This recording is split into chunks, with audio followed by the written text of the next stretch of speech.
Thank you. Good morning, good afternoon to all of you here in person and also to all of you joining online from around the world.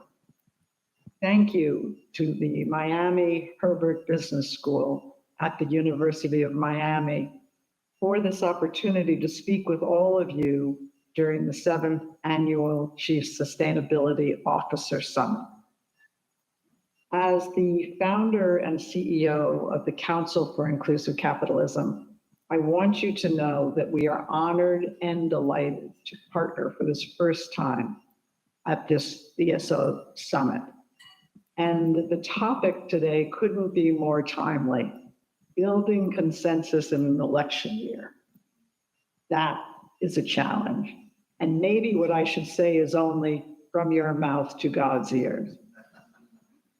We are excited to be part of this conversation with you because, like you, at the Council for Inclusive Capitalism, we believe that business and our capitalist system works best when it works for all. This is not just rhetoric. According to More Global, companies that place importance on operating in an inclusive and sustainable way create greater benefit for their shareholders. In the 3 years between 2019 and 2021, companies that placed importance on these issues saw revenue grow 9.7% versus the 4.5% revenue growth seen over the same period by companies that did not follow these practices. And 84% of these companies said that their ability to raise capital has become easier. Essentially, inclusive capitalism is business at its best. It is doing what great businesses have always done: create great product, give great jobs, and be respected in their communities. This would be simple, but our world has become more complicated. We now live where we're facing warming climate, increased inequality, and not surprisingly, social and political dysfunction at a level that we've not seen before. Now, in light of all of that, some companies' management teams and boards want to tread very lightly. They don't want to raise their head above the parapet about too much that they are doing other than making the widgets in front of them. But I think that this is actually a time of great opportunity for great companies, not to head for the trenches, but to, in a thoughtful, dignified way, show that by taking care of our customers, our employees, our communities, and our planet, we are creating greater shareholder value. At the Council for Inclusive Capitalism, we believe that there are, in fact, many more companies in the world who are inclusive and sustainable than the public understands or believes. That is why the Council created its online platform at inclusivecapitalism.com, where companies can put forward their concrete actions toward prioritizing workers, communities, and the environment. You will hear in a moment from State Street and the Estee Lauder companies, who are two members of the steering committee of the Council for Inclusive Capitalism.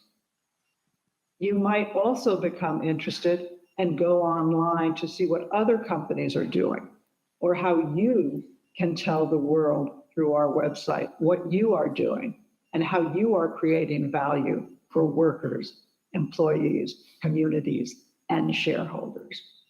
There are many exciting examples, and I know you're going to hear about many today, but I was very moved by the work of Bank of America, one of our steering committee members, who has provided $5 billion to help more than 20,000 individuals and families purchase a home, which had not been possible for them before.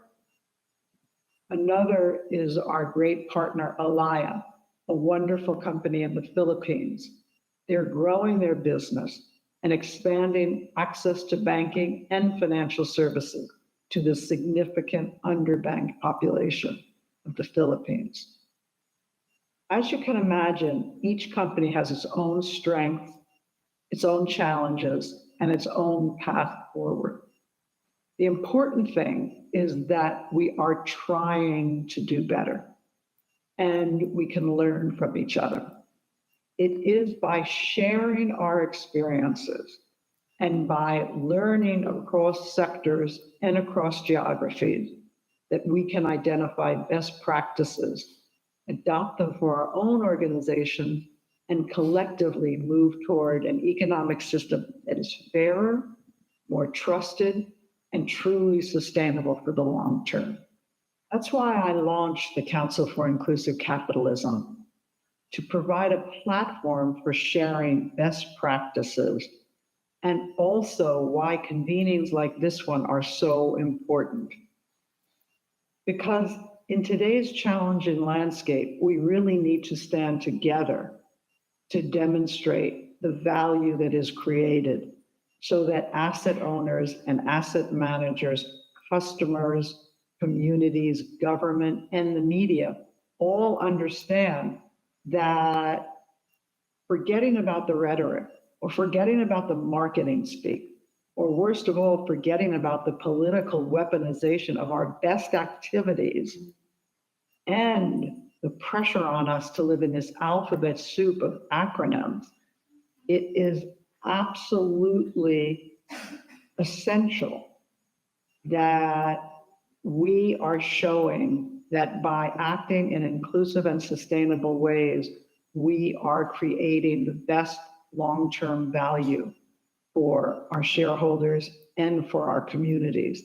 This is not about now, this is about the future.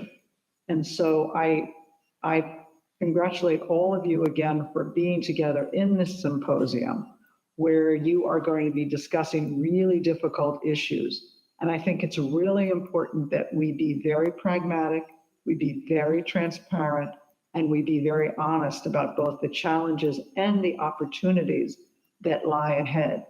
But most of all, the act of hanging together and doing all of this as one committed body of people who want to reform our system to make capitalism work better for all. That is my highest aspiration for your work today and for our work going forward. And I thank you so much for your time and your attention. Thank you.